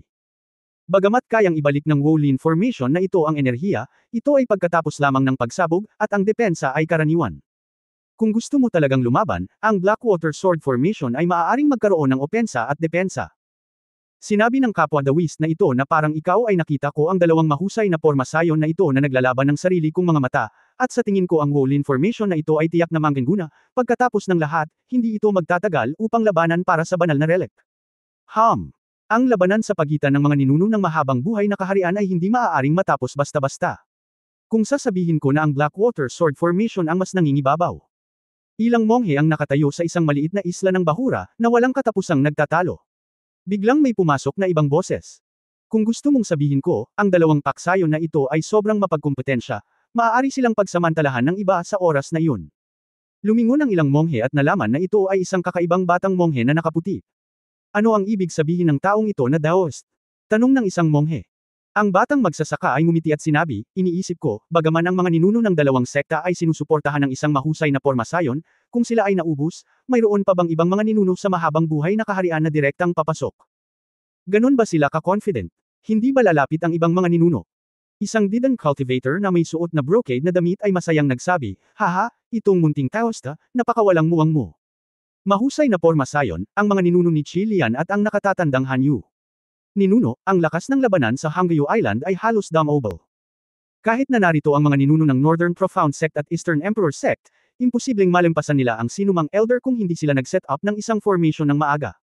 Sa ninuno, bukod pa rito, napakaraming eksperto sa kaharian na humuhubog sa espiritu. Hindi ganoon kadali para sa kanila na samantalahin ang panganib ng mga tao. Ano man ang mangyari, ang ninuno ng mahabang buhay na kaharian, paano niya talaga lalabanan hanggang kamatayan at hahayaan ang sarili sa panganib na realm? Ang Mukhang natigilan ang batang cultivator na nakaputi, kaya ganyan, tinuruan na ako. Ipinagmamalaki ng Jinpao cultivator, ang batang ito ay bata pa at hindi nakakaintindi ng maraming bagay, na normal lang. Nakangiting tumango ang nagsasaka na may puting damit, at nagsabi, kung gayon, maaari ko bang itanong, kung kasama rin ang ninuno ni Tianbao, magkakaroon ba ng pagbabago? Ninuno. Kung tutuusin, ang ninuno ni Tianbao ay palaging nagnenegosyo. Bagaman ito ay isa sa 5 mahabang buhay na kaharian, palagi itong walang malasakit sa mundo. Bagamat makapangyarihan si Tianbao Patriarch at may gintong ingat ng Han Yuan sa kanyang tabi, ang kanyang background sa negosyo sa Tianbao ay hindi maihahambing sa alinman sa 4 na pangunahing sekta, at hindi siya dapat sumama, pag-aaral ng monghe ni Jinpao. Ang puti. Ano? May ganoon ba talaga? Isang grupo ng mga maluwag na magsasaka ang biglang kumalat, at hindi alintana kung ito ay totoo o hindi, sila ay nagkaroon ng mainit na talakayan sa isa't isa. Kung dumating ang ninuno ni Tianbao ay talagang masigla. Baka ang ninuno ni Tianbao gustong kumuha ng isa pang sagradong bagay at direktang manalo sa sinaunang mundo ng engkanto. Talagang walang problema sa pagprotekta sa sarili ni Tianbao. Kasunod ng talakayan ng mga monghe, sa karamihan, ang ilang mga monghe na hindi gaanong kapansin-pansin ay tahimik na naglabas ng bato ng komunikasyon. Ito. Nakabalat kayo ang batang monghe na nakaputi. Ikaw Fan. Pagkatapos ni Ye. Natapos ang pagpapalaganap ng balita ni Fan, pinagmasdan niya itong mabuti at nakitang may nag-uulat ng balita. Hindi mo kailangang isipin ang tungkol dito para malaman na ito ay dapat ang sekta ng Hangguangmen at Fenglinhai, na inilagay sa grupong ito ng mga maluwag na magsasaka upang subaybayan ang dynamic sa paligid ng Hanggayo Island. Sa katunayan, hindi alam ni Ye Fan kung nasaan ang eksakto ang ninuno ng Tianbao, ngunit ang daos na si Tianbao ay gumugol ng labis na pagsisikap upang ipaglaban ang sagradong bagay na ito, at tiyak na hindi siya susuko dahil sa pagkatalo sa Hanlu City. Sa makatuwid, walang pakialam si Ye Fan sa anumang bagay, inilabas muna niya ang balita, at sa tulong ng mga especially iyan ng 2 paksayon, hayaang bigyang pansin ng matataas na opisyal ng 2 paksayon ang Dawis Tianbao. Sa isang tahimik na dagat, mga 12-dosenang milya ang layo mula sa Hanggayo Island. Ang lugar na ito ay mukhang walang laman at walang espesyal dito, ngunit kung ang isang magsasaka na may mataas na antas ng paglilinang ay dumaan sa lugar na ito, makikita nila na mayroong maraming tunay na presyon dito. Parang, sa ilalim ng A. Sa Golden Pavilion sa itaas na palapag ng treasure ship, nakikinig ang Daos Tianbao sa ulat ni Chen Lao. Si Chen Lao ay mukhang naguguluhan at nag-aalala, Old Ancestor. May nangyari. Pagkatapos matanggap ang balita, kinuha ni He Chu ang communication stone ng aming firm at sinabing miyembro ako ng Tianbao Trading Company namin, at pinatay ko lang ang Dawis Drivine pagkatapos kong makinig sa mga tagubili ng mga ninuno. Ngayon ang mga ninuno nina Taikang at Xuanhai ay lumabas na sa bundok, at natipon na nila ang mga powerhouse ng 2 paksayon at patungo sa Hanggayo Island. Ang ninuno ng biglang bumangon si Tianbao, at ang masama at kaakit-akit na mukha ay natatakpan ng mga ulap. Ang batang iyon ay naglakas loob na magplano laban sa ninuno. Old Ancestor, kahit na sina Taikang at Xuanhai ay lumabas sa bundok dahil sa itim na alakdan, ang kanilang mga aksyon sa hinaharap ay malinaw na ideya ng paglipat ng sagradong bagay. Sa pagkakataong ito, mas mapanganib ang labanan sa Hanggayo Island. Sabi ni Chen Lao na may pag-aalalang tingin. Habang ang mga ninuno ni Tianbao ay kumikislap sa kanyang mga mata, iniisip kung paano haharapin ang mga ito, nalaman niyang may paggalaw sa bato ng komunikasyon. Pinulot ng mga ninuno ni Tianbao ang communication stone, at nang marinig niya ito, bigla siyang natigilan. Old Ancestor. Anong nangyari? Maingat na tanong ni Chen Lao. Mayroong isang panloob na ulat, na nagsasabi na parehong alam na ng Hangguangmen at Fenglinhai na ang aming treasure ship ay malapit sa Hanggayo Island, at nagpadala na sila ng isang elder upang hanapin ito, medyo pangit ang mukha ng ninuno ni Tianbao. Chen ang matandang lalaki ay mukhang nalilito at bumulong-bulong, ito. Ang treasure ship na ito ay natatakpan ng Chow Yuzo, na nagpapadalisay sa espiritu ng 7 beses. Kahit na ang isang magsasaka sa kaharian na hugis espiritu ay kailangang napakalapit upang makita ito. Paano ito malalantad? Tumawa sa galit si Ninuno Tianbao. Sinasabi na ang isang maliit na magsasaka na hindi alam ang pinagmulan ay natagpuan ito at ikinalat ang balita, na humantong sa katotohanan na ang mga tao sa paligid ng Hanggayo Island ay nagsasabi ngayon na ang ninuno na ito ay maghahanap ng kayamanan. Hehe. Little cultivator, what a little cultivator of unknown origin. Itong batang ito. Kung siya ay maglakas loob na magplano laban sa aking mga ninuno ng ganito, hindi ko sisisihin ang aking mga ninuno sa walang prinsipyong paraan. Kabanata 1567. 1567 higit sa Red Moon Island, biglang nagbago ang sitwasyon. Nakita ko ang 12-dosenang kulog at cyan ray ng liwanag, na dumarating sa isang iglap. May tao na naman dito. Yaong mga nakakalat na magsasaka sa malayo ay lubos na nagulat nang makita nila ang eksenang ito. Hindi ba't taga Northern Profound Sect at Eastern Emperor Sect yan? Di ba sabi nila isinuko na nila ang sagradong relic? Bakit sila nandito? Din. Sa pagsabog ng mga tandang, ang lugar ng dagat malapit sa Hanggayo Island ay napakasigla na. Lahat. Hindi ko akalain na ang orihinal na labanan para sa mga sagradong relikya sa pagitan ng dalawang paksayon ay magiging pagtitipon ng apat na pangunahing sekta, at sinasabi rin na darating din ang Tianbao Commercial Bank. Si Yefan, na nakatayo sa karamihan, ay nanunood mula sa malayo, napakababa. Ang kasalukuyang direksyon ng mga bagay ay katulad ng kanyang inaasahan. Talagang hindi napigilan ni Xuanhai at Taikang ang tukso ng banal na relic, at pumunta silang lahat sa Hanggayo Island. Malapit, at sa wakas ay nagpasya na subukan ang aking kapalaran. Minsan, ganito ang mga tao. Nahaharap sa ilang mga interes at panganib, sila ay nag-aalangan, ngunit kapag ang isang tao ay tumulak sa kanilang likuran, madali itong magdesisyon. Nanguna ang kasakiman ng kalikasan ng tao. Sa pamamagitan ng pulang ilaw at asul na liwanag, 12-12 ng monghe mula Fanlinhai at Han Guangmen ang sumugod din sa langit. Taikang, Xuanhai, anong ibig mong sabihin? Ang matipunong matandang ninuno na may maitim na pulang buhok, isang malaking balbas, at isang matipunong figure, nakasuot ng pula-pulang baluti ng balat ng hayop na tila isang magic na sandata, ang kulay ng mga mag-aaral sa isang pares ng mga mata ay parang apoy din. Sa kabilang banda, sa isang madilim na asul na gown, medyo gwapo at matikas, ang ninuno na si Hanyu, na mukhang nasa edad 40, ay nakatayo na may malamig na ekspresyon sa kanyang espada, at tinatimad na magsalita, ngunit naipahayag na niya ang kanyang nararamdaman gamit ang kanyang mga mata. Hindi nasisiyahan. Haha, dalawang matandang magkaibigan, bakit ka kinakabahan? Nandito kami ni Taikang, dumaan ka lang. Magiliw na ngumiti si Xuanhai, matagal na kitang hindi nakikita, talagang lalong lumalalim si Kuya Chilian, Hanyu. Ang gwapo pa rin ng kapatid ko. Tumigil ka na sa kalokohang ito. Kung dadaan ka, paano mo madadala ang lahat ng matatanda ng sekta? Ang ninuno ni Chilian ay huminga ng malakas, ang sagradong bagay na ito ay nasa aking Fenglin Heidi Realm, hindi ka maglakas loob na magdesisyon. Sumimangot si Ancestor Hanyu at sinabing, Chilian, kailan naging sa iyo ang Red Moon Island na ito sa Fenglin Sea? Sinabi ng ninuno na ito, oo. Mayabang na sabi ni ninuno Chilian. Han. Ngumisi si Yu, tamad na akong mag-alala sa iyo, kung kanino pag-aari ang sagradong bagay na ito, at kapag ito ay ipinanganak, ito ay natural na malalaman, ngunit anuman ang mangyari, hindi ito ang oras para sa Northern Profound Sect at Eastern Emperor Sect na makialam. Tumikim si Hanyu. Kuya Yu. Bakit ka kinakabahan? Sinabi ko na lahat, dumaan lang tayo, para mahuli ang isang taksil na lihim na ni-recruit ng Dawis Tianbao, kailangan nating pumunta dito. Nakangiting sabi ni Xuanhai Patriarch. Nang marinig ito ni na Ancestor Chilian at Ancestor Hanyu, biglang nagbago ang kanilang mga ekspresyon.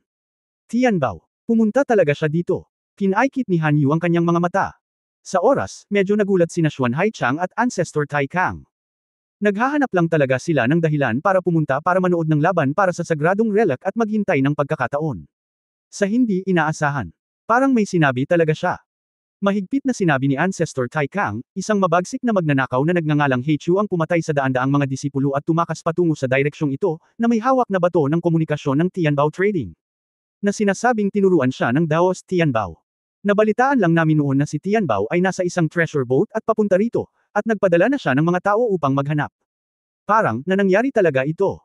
Sa mapanghamak na mukha, sinabi niya, ang tusong matandang magnanakaw na ito ay talagang nangangahas na tambangan sa kanyang likuran. Hinaplos ni Ancestor Taikang ang kanyang balbas at sinabing, kaya. Sinadyang ipinadala ng Daos Tianbao ang Heichu na iyon para guluhin muna tayong dalawa. Karamihan sa mga alitan sa pagitan ng mga paksayon ay para hilahin din ang ating dalawang paksayon. Nang makuha niya ang Hanyuan Gold Ingot, hindi siya nasiyahan. Gusto niyang gumawa ulit ng conflict sa pagitan namin. Nangisda siya sa magulong tubig at inalis ang banal na relic sa pagkakataong ito. Oo, mga dating kaibigan, ngunit huwag mahulog sa pagsasabwata ng Daos Tianbao. Para sa akin, Xuanhai, dapat ay nasa parehong pahina tayo ngayon, at alamin ng matandang magnanakaw na si Tianbao. Ang sagradong bagay na ito ay nasa gitna ng Fanlinhai at Hanguang Sect. Ano man ang mangyari, hindi ito ang kanyang Tianbao Daos. Ang aming pangkat ng Beishuan ay pumunta dito sa pagkakataong ito upang hulihin ang taksil at humingi ng paliwanag kay Tianbao, ngunit wala kaming intensyon na makipagkompetensya sa dalawang matandang magkaibigan para sa banal na relic, mukhang may kumpiyansa ang ninuno ni Xuanhai. Ang iba pang tatlong ninuno naturally, hindi siya naniniwala sa kanyang kalokohan, ngunit totoo na kung ang Tianbao the West ay nasa ambush, lahat sila ay hindi komportable. Siya ay isang negosyante at isang negosyong Tianbao lamang, sa tingin mo ba ay may kukumpara siya sa aming apat na pangunahing paksayon? Bago ipanganak ang banal na relic, kailangan nating turuan ng leksyon si Tianbao. Sabi ni Taikang. Nag-uusap, biglang may napansin ang apat na ninuno at napalingon sila sa kanluran. Tianbao. Ungol ng ninuno na si Hanyu. Ang matandang ito, na alam niyang hindi niya kayang itago, siya mismo ang nagdala nito sa pintuan. Tumawa ang ninuno ni Chilian. Oo nga, ang ninuno ni Tian Bao, na nakasuot ng nakangiting face mask at mataas na sombrero, ang nanguna sa kanyang 12-12 ng mga business master sa spirit-shaping realm na dumating. Bagaman ang bilang ng mga tao ay medyo maliit.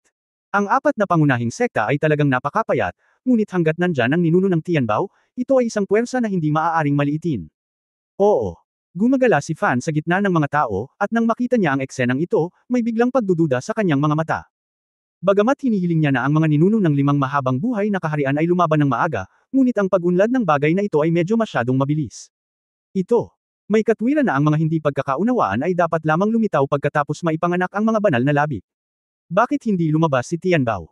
Pumunta ba siya dito? Si Tianbao ay tiyak na hindi lalaban ng direkta. Pagkatapos ay dumating siya hindi para makipaglaban para sa banal na relic, ngunit para sa ibang layunin. Nakakalungkot na hindi makalapit si Ye Fan, at hindi marinig ang sinasabi ng mga ninuno. Tianbao, medyo malay mo sa sarili mo, at alam mong pumunta ka dito, sa tingin mo ba hindi ko matutuklasan ang mga pakulo mo? Saan ka nagpunta? Tanong ni Taikang Patriarch. Ang ninuno ni Tianbao ay tumawa at nagsabi, 4 na nakatatanda, si Tianbao ay isang inapo, ang lakas ng loob mong gumamit ng mga panlilinlang sa mga nakatatanda. Sa pagkakataong ito ay pumunta si Tianbao dito, siya ay talagang pinagkamali at siniraan, kaya kailangan niyang pumunta at magpaliwanag ng malinaw. Oh, ang iyong marangal na ninuno ng Tianbao, maaari ka pa bang magkamali? Hindi makapaniwalang tumawa ang ninunong Chilian. Ang tono ni Tianbao ay napakalungkot at totoo, Ancestor Chilian, narinig mo ba na ilang araw na ang nakalipas? Sa Hanlu City, ang Zinlong Pavilion sa ilalim ng aking pinto ay nawasak, at nakipaglaban ako sa isang cultivator ng espada. Chilian. Ang Old Ancestor at Old Ancestor Hanyo, at iba pa. Lahat ay bahagyang nagbago ng kanilang mga ekspresyon. Narinig na nilang lahat ito, ngunit sa mga araw na ito, ang kanilang pangunahing enerhiya ay nasa Hanggayo Island, at hindi nila ito binigyang pansin. At saka, hindi talaga sila naniniwala na biglang lilito ang isang cultivator ng espada, sapat na malakas para itaboy ang ninuno ni Tianbao. Sinabi ni Han Yu, marahil ay talagang naitaboy ka ng hindi kilalang magsasaka ng espada. Akala ng ninuno na ito ay isa lamang itong hindi pagkakaunawaan. Hindi malinaw na nakita ng mga taong iyon ang sitwasyon. Nahihiya akong sabihin, sabi ng ninuno ni Tianbao. Mapait siyang napabuntong hininga, totoo, ang junior na ito ay nakatagpo talaga ng isang makapangyarihang cultivator ng espada, at ang taong ito. Talagang naiintindihan ng maalamat na layunin ng espada sa antas ng emperador. Ano? Nagpapakita ng pagkagulat, ang ibang mga monghe ay huminga din ng malalim at nagtinginan sa isa't isa na hindi makapaniwala. Ninuno Hanyu. Kahit na ang junior na ito ay hindi isang sword cultivator, ngunit hindi ko pa nakikita ang lahat ng uri ng heaven level sword intents. Little, ang lakas ng sword intent na ito ay maaari pa ring husgahan. Ang layunin ng espada ng anak na ito ay tila hindi espesyal, ngunit sinusundan niya ang landas ng isang emperador. Pinasuko ang kanyang espada upang makamit ang mga pabago-bagong epekto, siya mismo ang umamin nito, taos-pusong sabi ni Tianbao Patriarch. Kahit na totoo oo, ang jansayo na iyon, ano ang kinalaman nito sa pagpuslit mo rito? Tanong ni Patriarch Chilian nang hindi sumusulat.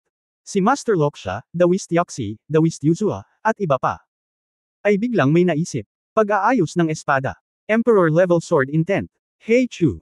Natauhan si Daoist Yuzua at sinabing, maaaring ang magsasaka ng espada na nagpa-atres sa ninuno ni Tianbao ay ang itim na alakdan. Tumango ang ninuno ni Tianbao, talagang matalino ang maliit na kaibigan ni Yuzua mula sa Eastern Emperor Sect, at sa wakas ay may nakakaunawa, hindi masama. Ang itim na alakdan na iyon ay ang cultivator ng espada na nanakit sa ninuno noong araw na iyon. Let me ask, kung itong Heizuan ay talagang galing sa Tianbao Trading Company ko, bakit may gusto siyang gawin sa ninunong ito? Halos mamatay na ang ninunong ito. Minamahal na mga ninuno, mga kapwa Daoist, si Tianbao ay talagang nagkamali, ang lahat ng ito ay ginagawa nitong masama, kasuklam-suklam, walang awa na magnanakaw na si Jansayo. Kabanata 1568. 1568. Tianbao, nasa kamay ni Heichu ang communication stone mula sa iyong negosyo sa Tianbao, ano ang paliwanag mo? Tanong ni Taikang Patriarch. Mapait na ngumiti ang ninuno ni Tianbao, ang anak na ito ay sumilip sa kayamanan ng aking negosyo sa Tianbao, pinatay ang isang manager sa ilalim ng aking pamilya, at nakuha ang bato ng komunikasyon. Sakto lang kasi biglang sumulpat ang ganyang tao na magaling magbago ng mga bagay. Magnanakaw, nahuli ko lang siya sa Cold City, but unfortunately hindi ko nakuha ang gusto ko. Ang 4 na nakatatanda, hindi ba nila akalain na ako, si Tianbao, ay maaaring pumunta dito upang makipagkompetensya para sa banal na relic? Hindi mo ako naiintindihan Tianbao.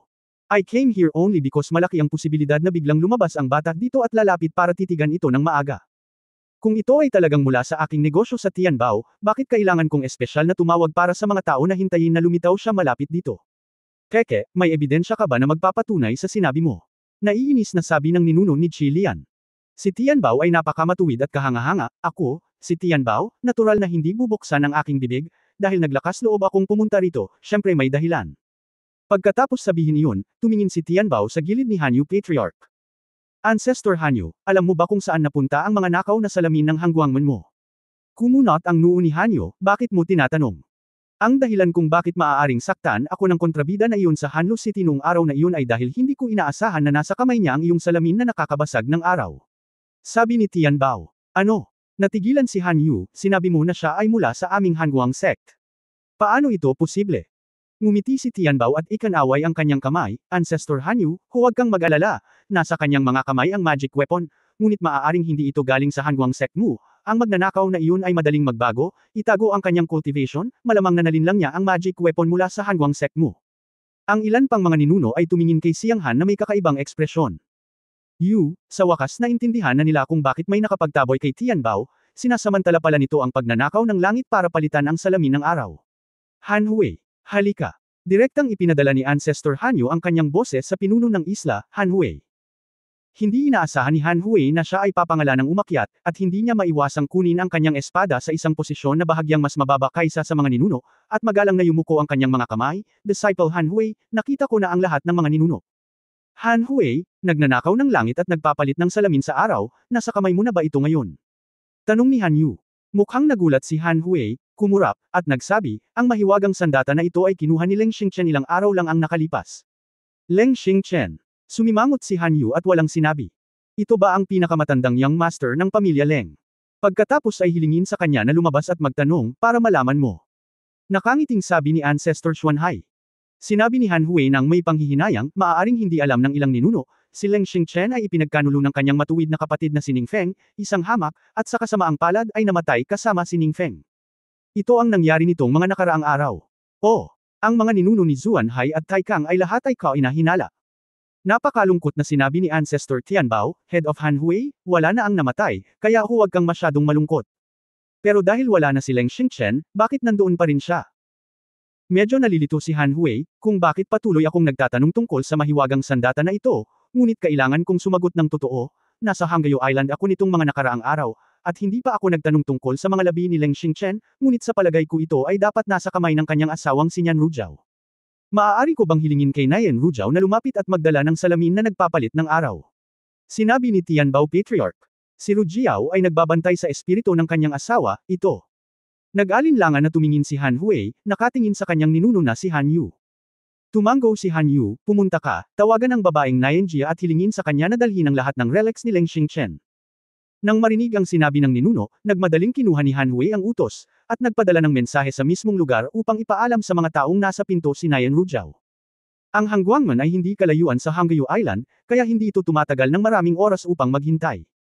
Ang mga nakakalat na cultivator na nanunood sa paligid ng Hanggayo Island ay nakaramdam ng labis na kaba at inaasam na makita ang ilang mga ninuno na nagtitipon doon. Hindi man nila marinig ang sinabi ng mga ninuno, bihira ang ganitong eksena. Si Yefan ay gumala-gala dito, nakitang ang 5 ninuno ay walang balak na magsimula, at nakaramdam ng higit na pagkabalisa. Ang bagay na ito ay tila umuunlad sa isang direksyon na hindi niya gustong makita. Inaasahan lang ni Yefan ang islang ito sa lawa sa itaas, mabilis na lumabas ang mga sagradong bagay. Tanging kapag lumabas ang mga sagradong bagay ay maaaring mapunit ng grupong ito ng mga ninuno ang kanilang mga mukha at magsimulang makipaglaban. Pagkatapos ng lahat, ang 5 ninuno ng mahabang buhay na kaharian ay pawang 10,000 o kahit daan-daang libong matandang halimaw. Para sa kanila, isang kisap mata lang ang pakikipag-chat sa loob ng 1 o 2 oras. Pagkaraan ng ilang sandali ng casual na pag-uusap, lumitaw ang figure ni Nian Rujiao sa larangan ng pangitain. Isang babaeng nakasuot ng plain white dress, na may puting bulaklak sa ulo at mapupulang mata, haggard ang mukha, pero hindi kapani-paniwalang maganda pa rin siya, parang isang nakakaawang orchid. Anak, halika rito, bumantong hininga si Han Hui at kumaway kay Nian Rujiao. Si Nian Rujiao ay nagkaroon lamang ng earth peel cultivation, at sa harap ng 5 ninuno na ito, medyo nabigla siya sa hindi sinasadyang ipinakitang pamimilit. Nian Rujiao, makilala ang ilang mga ninuno. Medyo nangangamba na ang babae bago siya dumating, at mas lalong namutla ang mukha niya ngayon. Tinanong ni Han Yu, babae mula sa pamilya ni Nian, dinadala mo ba ang lahat ng mga labi ni Leng Xingchen? Ancestor Hanyu, dinala ito. Nayan Rujao ay naglabas ng isang storage bag. May salamin ba dito na nagpapalit ng araw? Tanong ulit ni Hanyu. Ang mga mata ni Nayan Rujao ay kumikislap, kinagat niya ang kanyang labi, umiling at sinabing, ang salamin na iyon. Hindi ko alam kung saan pupunta. Nang marinig ito, ilang mga ninuno ang naging mas kainahinala, at kahit si Han Hui ay hindi ito inaasahan. Tumawa si Ancestor Tianbao at sinabing, hindi ko alam kung saan ako pupunta, o hindi ba ako maglakas loob na sabihin kung sino ang kumuha nito. Mas bumilis ang tibok ng puso ni Nayan Rujao, at nanginginig ang kanyang maselang katawan. Sa pagharap sa mga ninunong matagal nang nabubuhay, napakahirap para sa kanya na magsabi ng maraming bagay para kumbonsihin siya. Masayang sinabi ni Tianbao Patriarch, Nayan Rujao, kami mula sa Tianbao Trading Company ay nakakita na ang sword repairer na nakasugat kay Ben Patriarch noong araw na iyon ay hinanap ka at iniwan ang Hanlu City kasama mo. Reuben, tama ang hula ng ninuno, na si Leng Xingchen na kasama mo ay talagang peke, tama ba? Ang masamang magnanakaw ang pumatay kay Leng Xingchen, pagkatapos ay nagpanggap na si Leng Xingchen, pumasok sa Hanguang Gate para linlangan ang magic weapon, at pagkatapos ay pinatay ang Condensation Fang, nagsinungaling at sinabing namatay sila kasama ng Condensation Wind, tama ba o hindi? Hindi ganoon. Asawa ko siya. Natarante si Nayan Rujao, namula ang mukha, at walang magawa at nag-aalangan ang mukha niya. Ngunit hindi alam kung saan magsisimula. Alam niya na si Leng Xingchen ay hindi pinatay ni Ye Fan, ngunit wala siyang ebidensya, at kung magbibigay siya ng ilang ebidensya, ito ay magpapatunay na si Leng Xingchen ay peke. Kung peke ang Leng Xingchen na lumitaw kamakailan, tinatakpan niya ang peke, na isa ring malaking kawalan. Ang susi ay alam niya na ang ninuno na si Tianbao ay nananawagan ng isang magnanakaw na hulihin ang isang magnanakaw, ngunit wala siyang matibay na ebidensya, ni hindi niya kayang akusahan ng isang ninuno ng mahabang buhay na kaharian.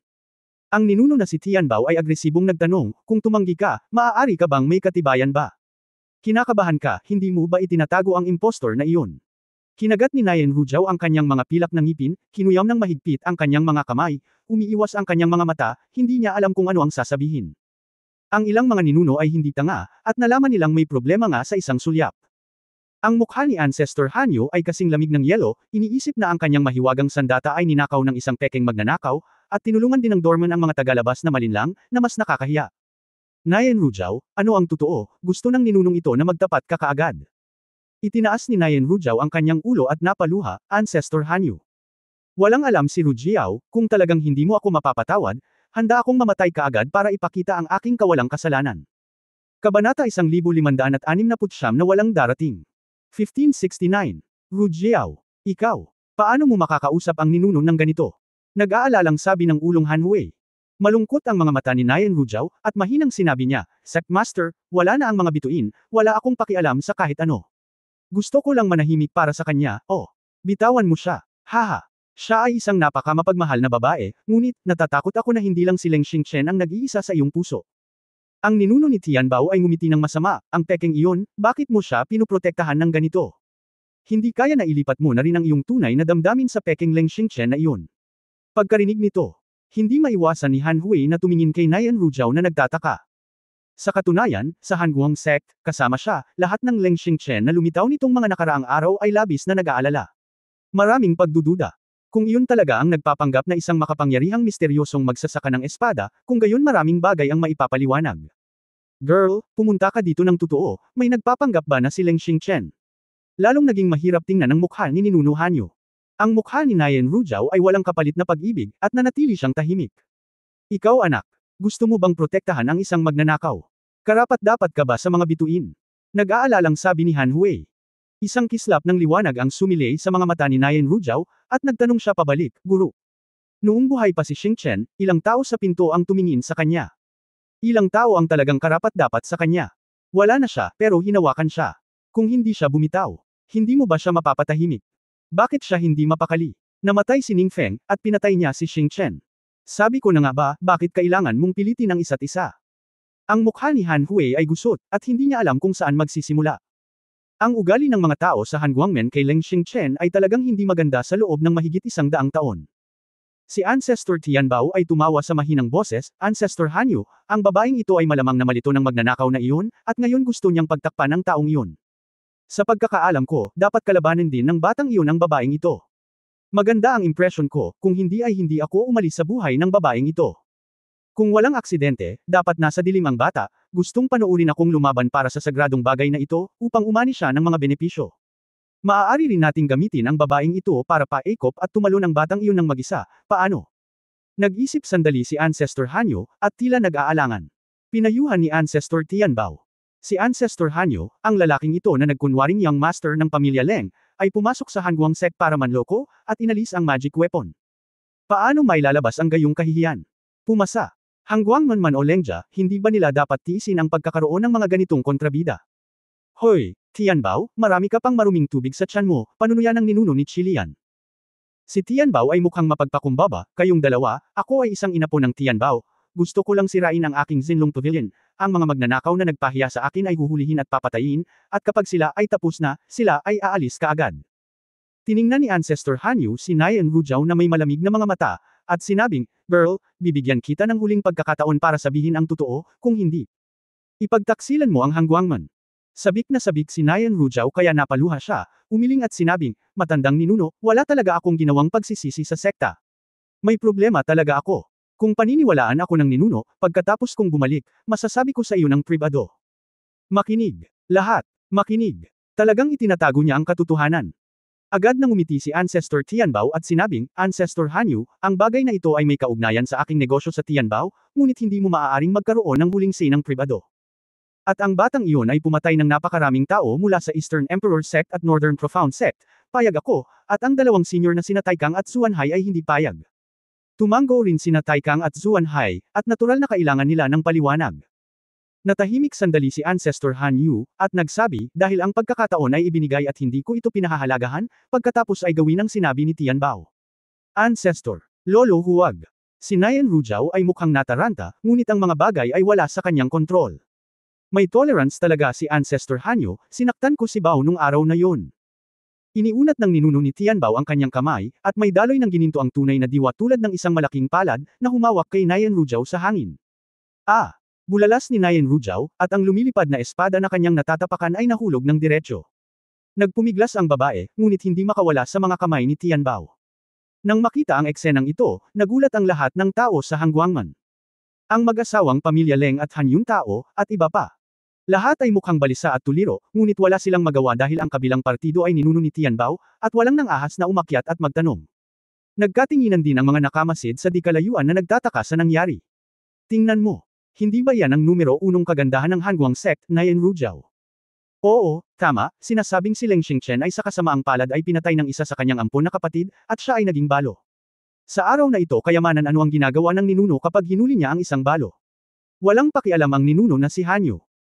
Karamihan sa kanila ay gumawa ng ilang mga duwag na bagay at natuklasan. Maraming nag-uusap ang isang grupo ng mga maluwag na magsasaka, at karamihan sa mga lalaking magsasaka ay nakadama ng pagkabalisa. Ang kagandahan at ang babaeng. Biglang, ang tinig ng ninunong si Tianbao ay nagmula sa langit na parang home bell. Mabahong bata. Alam ng ninuno na ito na malapit ka sa Red Moon Island na ito. Ang babaeng ito ay hindi handang magsalita para tulungan kang pagtakpan ang katotohanan.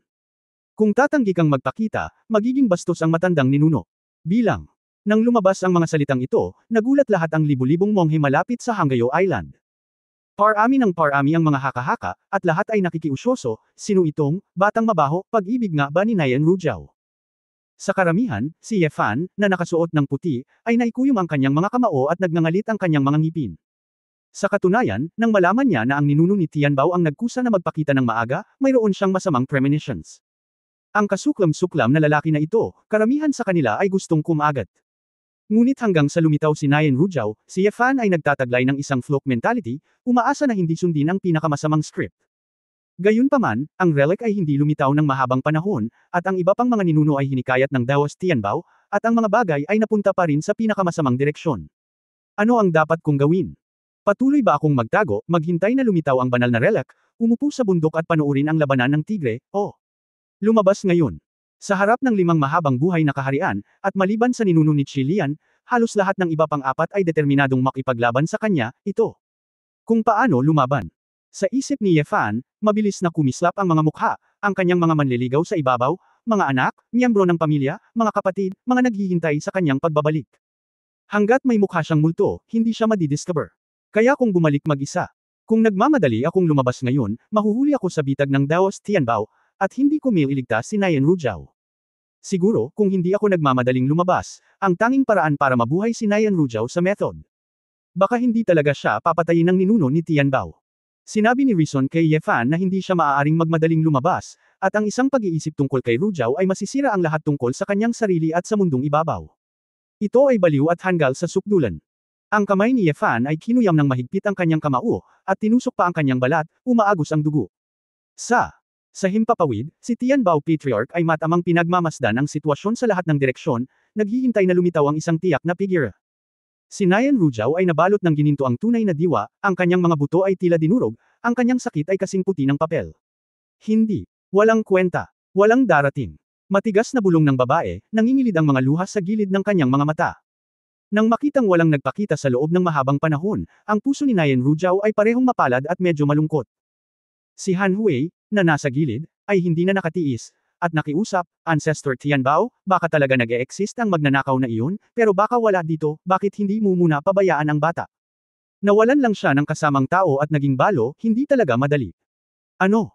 Ang daos na si Tianbao ay tumingin pabalik kay Ancestor Hanyu, at nang makita niyang tahimik si Hanyu, sinabi niya, ang ninuno na ito ay may sariling sukat. Kung sasaktan niya siya, pagagalingan niya siya. Sa sandaling. Bumagsak ang boses, kamay ni Ancestor Tianbao sa kaunting kurot, muling humigpit ang gininto ang tunay na diwa. Gatlang M. Sumigaw si Nayan Ru Jiao, umubo ng isang subo ng dugo, at ang malungkot na sigaw ay kumalat sa lahat ng direksyon, na nagpakaba sa maraming tao na si Lian Xiangxiu tungkol dito. Kabanata 1570 Bakit? Ang ilan sa mga monghe malapit sa Hanggayo Island noong 1570 ay hindi na nakatiis na manood pa. Hoy, sayang naman kung para kanino si Nayan Ru Jiao, para pahirapan ng ganito. Hindi man lang siya napigilan ni Ancestor Hanyu ng Hangguangman. Baka may sama ng loob ang taong iyon sa Hangguangman. Maaaring may hindi pagkakaunawaan ng ninuno na si Tianbao. Talagang hindi alam ng Yan Ru Jiao na ito. Paano posible, iyan ang ninuno ni Tianbao, kahit na mali niya ang pagkakaintindi sa isa, hindi kaya naintindihan ng ibang mga ninuno. Karamihan sa kanila ay mga taong may masamang hangarin, walang puso na gustong saktan itong Yan Ru Jiao. May mga magsasaka sa lahat ng dako na nag-uusap tungkol dito, at sa hangin, si Ancestor Tianbao at ang iba pa ay lahat na mapagbantay sa paligid. Tianbao, mukhang mali ang hula mo. Ang taong nagpanggap ng itim na alakdan ay walang awa, at malamang na hindi lalabas para mamatay para sa gayong babae. Ngumisi si Zuan Hai. Umiling si Dawis Tianbao, Ancestor Xuan Hai, ang taong ito ay tiyak na hindi talaga malamig ang dugo at walang awa. Hindi mo ba napagtanto na ang mga lugar kung saan niya pinatay ang mga disipulo ng iyong dalawang paksayon ay nasa ilang pamilihang bayan at lungsod? Sa aking palagay, ito mukhang naaawa ang mga tao sa mga mortal na iyon, at gagawin nila ang mga pagpatay na ito, kung hindi na niya kailangang piliin ang mga lugar na ito para barilin. Kaya, hanggat naririto siya, hindi siya uupo ng tamad. Pagkatapos, nagsasalita, ang daos na si Tianbao ay muling pinalakas ang lakas ng kanyang tunay na diwa, at ang malaking gininto ang palad ay tila direktang dinurog si Nayan Ru Jiao. Gatlang M. Napahiyaw si Nayan Ru Jiao. Pakiramdam niya ay sisabog na ang kanyang mga buto at laman loob. Ang sakit sa puso ay gusto niyang himatayin, ngunit dahil sa sobrang sakit ay hindi na siya makoma. Blanca lang ang naramdaman ng babae sa kanyang isipan, ang kanyang mga tainga ay nagpanteng, at ang kanyang mga mata ay patuloy na sumikip at namumula. Nang marinig ang kaunos-lunos na sigaw na ito, maraming monghe ang napabuntong hininga, iniisip pa lang ang nararamdaman, lahat sila ay natigilan. Chill lahat. Sa sandaling ito, isang nakakapasong gininto ang liwanag ang biglang sumibol mula sa isang maliit na isla ng Bahura. Para bang isang malakas na pamimilit na nangingibabaw sa mundo, agad na sumasaklaw sa radius na ilang milya. Si Ancestor Tianbao at iba pang 5 eksperto sa Immortality Realm ay biglang nagpakita ng kanilang kinang at tumitig sa maliit na isla na Bahura. Nandito na siya. Tawa ng tawa ang daos na si Tianbao, haha. Alam kong lilito ang mabahong batang ito.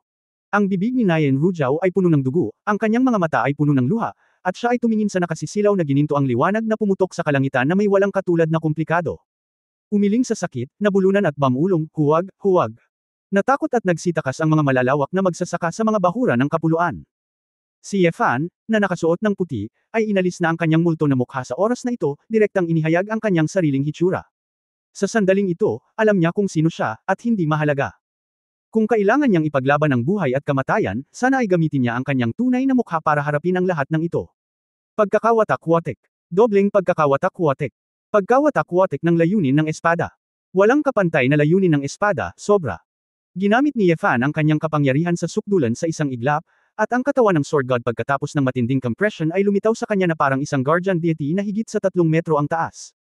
Sa ilalim ng paa, ang island reef ay direktang bumagsak sa dagat dahil hindi nito nakayanan ang presyon ng gayong marahas na layunin ng espada. Ang katawan ng Sword God ay nagmulat ng kanyang mga mata, isang pares ng gintong apoy na mga mata na parang mga sulo, na nakatingin sa 5 longevity cultivator sa hangin mula sa malayo. Kahit na ito ay ang 5 ninuno ng mahabang buhay na kaharian, sa sandaling ito, nararamdaman ko ang pagkahilo sa buong katawan ko, at nakakaramdam ako ng isang mapanganib na hininga. Ito ba talaga ay isang Emperor level na sword intent? Si Ancestor Han Yu, bilang isang cultivator ng espada, ay hindi napigilan na ang kanyang mga mata ay puno ng maapoy na kulay, inggit at pagtataka. Kailan tayo nagkaroon ng numero 1 tao sa sinaunang mundo ng engkanto? Napalunok din si Taikang Patriarch. Malamig na sumangot si Ancestor Qi Lian, hindi nakakagulat na muntik na niyang kitilin ang buhay ni Tianbao. Buti na lang at mukhang walang mataas na antas ng cultivation ang batang ito, kung hindi. Paano ko ito makukuha? Si Ye Fan ay biglang bumangon sa hangin, at sa oras na ito ay hindi niya inilaan ang kanyang lakas, at direktang nagpatawag ng libu-libong lumilipad na espada. Ang makakapal na lumilipad na mga espada na tumatakip sa langit at araw ay parang nebula ng mga espada, na nakapalibot sa katawan ni Ye Fan. Isang taong tila nag-iisa at nag-iisa noong una, napapaligiran ng 10,000 lumilipad na espada, biglang naging hukbo, agresibo, humarap sa 5 mahabang buhay na mga ninuno sa kanyang harapan nang hindi nagpapakita ng kahinaan. Ang kalidad ng isang malaking bilang ng mga lumilipad na espada ay ang mataas na grado at pinakamataas na grado na lumilipad na mga espada na ilang beses nang napino. Ang makulay at makulay na metal halos ay pawang patunay na ang mga ito ay gawa sa mga bihirang metal. Hindi mabilang na mga magsasaka sa eksena ang bumulalas. Mahirap isipin na ang isang tao ay maaaring mag-utos ng napakaraming lumilipad na mga espada sa parehong oras, ang susi ay ang isang tao ay may napakaraming magagandang espada. Dapat mong malaman na napakabihirang para sa mga ordinaryong monghe na magkaroon ng 1 o 2 tulad na lumilipad na mga espada. Sa isang panahon, maging ang mga ninuno ng mahabang buhay na kaharian ay nainggit. Paano ito naging posible? Saan nanggaling ang batang ito sa napakaraming espada? Hindi gaanong karami ang espiritong nagpapadalisay sa lumilipad na mga espada sa buong sinaunang daigdig ng engkanto, tama ba? Ang mga mata ng ninuno ni Tianbao ay puno ng kasakiman, at ngumiti siya ng masama. Sabi, itong anak, marami talaga siyang tinatagong sikreto. Hindi ko alam kung gaano karaming magagandang bagay ang itinago niya. Tila nakalimutan na ni Nayan Rujao ang sakit sa oras na ito, at nakatitig ng blanko sa Diyos ng espada na dumating sa mundo. Ang lalaki. Nakasuot ng puti, may determinadong ekspresyon, at ang aura ng pagiging asawa, ay mararamdaman ng malalim mula sa daan-daang metro ang layo. Walang katulad na layunin ng sword, dragon scale sword wing. Libu-libong lumilipad na mga espada ang direktang nagsalubong sa sa likod ng layag, 2 pakpak ng espada ang nabuo. Ang iba pang lumilipad na espada ay sumunod kay Ye Fan, tulad ng isang makakapal na hanay ng mga galaxy sword, at mabilis na lumipad sa Hanggayo Island ng magkasama. Nang makitang si Ye Fan ay may dalang 10,000 lumilipad na espada, at ang layunin ng ginintoang espada ay papalapit na kasama ng momentum ng hangin at kulog, maingat na dinala ng 5 ninuno ang kanilang True Yuan body protection. Nakikita nilang lahat na ang kapangyarihan ng enerhiya ng sword intent ni Ye Fan sa oras na ito ay sapat na para patayin sila. Alam din ni Ye Fan na kayanan niyang lusutan ang mga depensa ng Long Habitat, ngunit nagawa lang niyang masira ang mga depensa. Sa isang tunay na laban, mayroon siyang 3 pangunahing kawalan. Una, hindi maaaring tumagal ng mahabang panahon ang kanyang nakakasakit sa sarili na estado ng paputok. Pangalawa, hindi siya sigurado kung ang layunin ng espada ay maaaring tumama. Ang kalaban. Pangatlo, kailangan lang ng longevity cultivator na si Yuan God ay immortal, kaya niyang ibalik ang kanyang pisikal na katawan, at ang kanyang patuloy na lakas sa pakikipaglaban ay napakalakas, ngunit siya, si Ye Fan, ay hindi makayanan ang pagkonsumo. Tulad ng huling beses na hinarap niya ang dawis na Tianbao, kung direktang gumamit si Tianbao ng tug of war, delaying time, o patuloy na pagdedepensa, walang pagkakataon si Ye Fan.